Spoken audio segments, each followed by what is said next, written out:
Assalamualaikum warahmatullahi wabarakatuh. Nama saya Rizky Miftahuda dari kelas KPI 2B dengan NIM 43010020062 akan memenuhi tugas UAS mata kuliah studi Islam Indonesia, yaitu membuat resum materi dan juga menjelaskan lewat YouTube.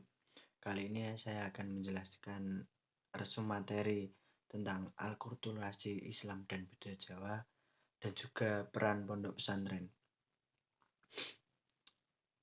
Alkulturasi Islam dan budaya Jawa. Pengertian Islam secara harfiah artinya damai, selamat, tunduk, dan bersih. Kata Islam terbentuk dari 3 huruf yaitu Sin, Lam, Mim yang bermakna dasar, selamat. Pengertian Islam dari kata tersebut sudah cukup mengandung pesan bahwa kaum muslim hendaknya cinta damai, pasrah kepada ketentuan Allah, bersih dan suci dari perbuatan nista. Dari segi istilah, budaya adalah segala daya dan aktivitas manusia untuk mengolah dan mengubah alam.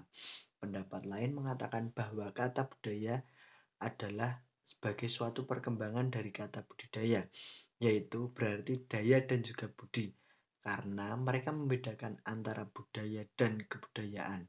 Budaya adalah daya dari budi yang berupa cipta karsa dan rasa. Ciri-ciri budaya dan masyarakat Jawa. Budaya Jawa. Budaya Jawa, kebudayaan suatu daerah merupakan ciri dari daerah tersebut. Begitu juga kebudayaan Jawa merupakan ciri-ciri dari orang Jawa. Maka dari itu kita sebagai orang Jawa harus mempertahankan budaya kita sendiri. Untuk ciri-cirinya, yang pertama ada religius.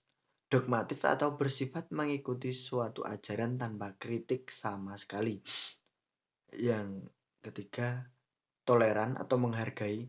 Yang keempat, akomodatif atau bersifat dapat menyesuaikan diri. Yang kelima ada optimistik. Alkulturasi budaya Jawa. Istilah ini diartikan sebagai penyerapan yang terjadi oleh seorang individu atau sekelompok masyarakat terhadap beberapa sifat tertentu dari kebudayaan kelompok lain sebagai akibat dari kontak atau interaksi dari dua kelompok kebudayaan tersebut. Sedangkan akulturasi budaya diartikan sebagai hasil interaksi manusia berupa pencampuran dari berbagai macam kebudayaan secara perlahan menuju bentuk budaya baru. Alkulturasi Islam dan budaya Jawa. Sebagai contoh, bentuk makam dari periode awal masuknya Islam menjadi model makam pada era berikutnya. Hal ini disebabkan karena pada tradisi Hindu tidak ada tradisi memakamkan jenazah. Jadi bentuk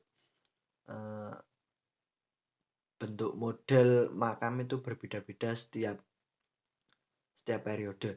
Contoh alkulturasi Islam dengan budaya Jawa. Salah satu contoh kebudayaan seringkali dikenal oleh masyarakat adalah tradisi nyadran. Tradisi nyadran ini dilakukan secara turun-temurun, bagaimana ritual dalam penanggalan Jawa lainnya seperti soronan, muludan, dan juga syawalan. Esen nyadran adalah memanjatkan doa kepada Tuhan agar diberi keselamatan dan juga kesejahteraan. Tradisi ini merupakan satu warisan budaya nenek moyang yang perlu dilestarikan. Untuk itu, alkulturasi dan budaya Jawa. Selanjutnya ada peran pondok pesantren di Nusantara. Pondok pesantren adalah lembaga pendidikan, juga sebagai lembaga pengajaran agama sosial keagamaan, dan mulai dikenal sepanjang pantai utara Jawa sampai Gresik, Surabaya, Tuban, dan wilayah Nusantara lainnya. Beberapa ciri khas yang dimiliki pondok pesantren secara umum yang masih dipertahankan sampai sekarang adalah adanya kiai, adanya santri, adanya pengajaran kitab Islam klasik atau kitab kuning, masjid, dan juga pondok. Sistem pendidikan dan pengajaran di pondok pesantren menjadi 3 tipe, yaitu pesantren tradisional, pesantren semi modern, dan pesantren modern. Ciri khas pondok pesantren. Adapun ciri khas pondok pesantren di Indonesia terkandung beberapa hal, di antaranya adalah yang pertama, pengajaran kitab Islam klasik atau kitab kuning tadi. Adanya pengajaran yang sering disebut pengajian kitab klasik yang populer dengan sebutan kitab kuning, yang dimaksud pondok pesantren baik tradisional maupun modern.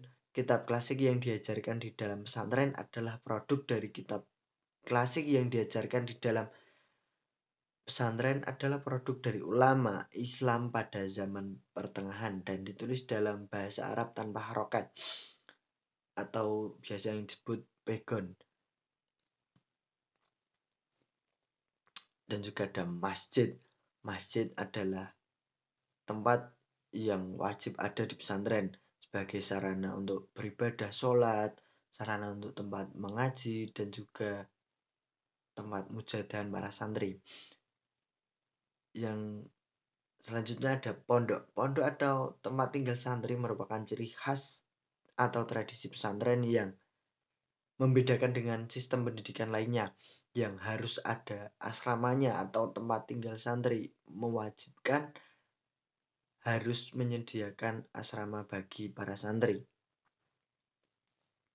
Sistem pendidikan pondok pesantren di Indonesia berkaitan dengan sistem pendidikan yang diterapkan di pondok pesantren, maka sebagian struktur internal pendidikan Islam Indonesia adalah lembaga pesantren yang mempunyai kekhasan, terutama dalam fungsinya sebagai institusi pendidikan, lembaga dakwah, bimbingan ke masyarakat, dan juga bahkan perjuangan. Beberapa pola umum pendidikan Islam tradisional diidentifikasi sebagai berikut. Adanya hubungan yang akrab antara kiai dan santri itu harus ada. Tradisi ketundukan dan kepatuhan seorang santri terhadap kiai itu wajib atau takzim namanya. Pola hidup sederhana, kemandirian atau apa-apa yang dilakukan sendiri, mencuci baju dan sebagainya dilakukan sendiri. Berkembangnya iklim dan tradisi tolong menolong dan suasana persaudaraan, jadi solidaritasnya itu tinggi kalau di pesantren. Disiplin atau ketat, peraturan-peraturan yang harus ditaati. Kehidupan dengan tingkat religius yang tinggi atau belajar agama yang sangat tinggi. Metode-metode pengajaran pondok pesantren ada hafalan atau tahfidz, hiwar atau musyawarah, basul masail, fatal qulub, mukaronah, dan juga muhawarah atau muhadasah.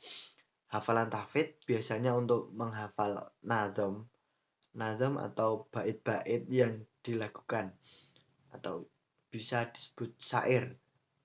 Contoh, santri menghafalkan Alfiyah Ibnu Malik. Qala Muhammadun huwa Ibnu Malik, ya, seperti itu. Nomor 2, hiwar atau musyawarah.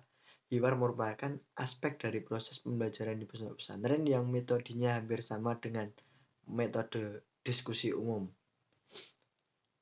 Metode Bahsul al-Masail adalah pertemuan ilmiah untuk membahas masalah-masalah dunia seperti ibadah, akidah, dan permasalahan agama lain.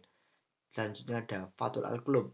Fathul Al-Qulub merupakan kegiatan latihan membaca kitab, terutama kitab kuning tadi yang pada umumnya ditugaskan kepada santri senior. Yang kelima ada Mukaronah. Mukaronah adalah metode yang terfokus pada kegiatan perbandingan materi paham atau mazhab maupun perbandingan kitab, dan umumnya metode ini diterapkan pada santri yang kelas atas atau senior juga. Nomor selanjutnya ada muhawarah atau muhadasah. Muhadasah adalah latihan bercakap dengan menggunakan bahasa Arab. Mungkin itu saja yang dapat saya sampaikan, kurang dan lebihnya mohon maaf. Wassalamualaikum warahmatullahi wabarakatuh.